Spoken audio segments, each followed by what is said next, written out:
Hey guys, in this video we're going to go over how to access your Tesla cabin camera footage or recordings.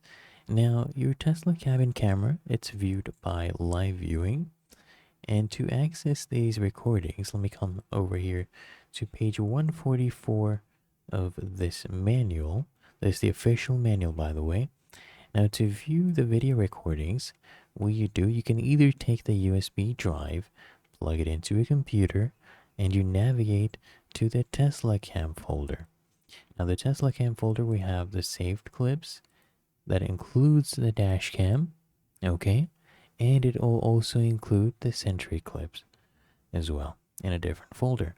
Or what you can do is view on the touchscreen.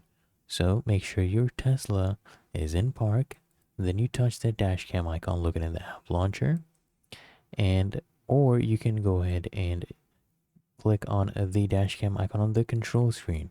Then you just touch the menu icon at the top right corner of the screen, and that tab will display a list of all the video clips organized by location and timestamp.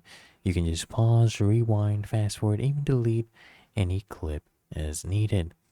That's really that easy, and if you found this video helpful, make sure you smash that like button and subscribe to the channel.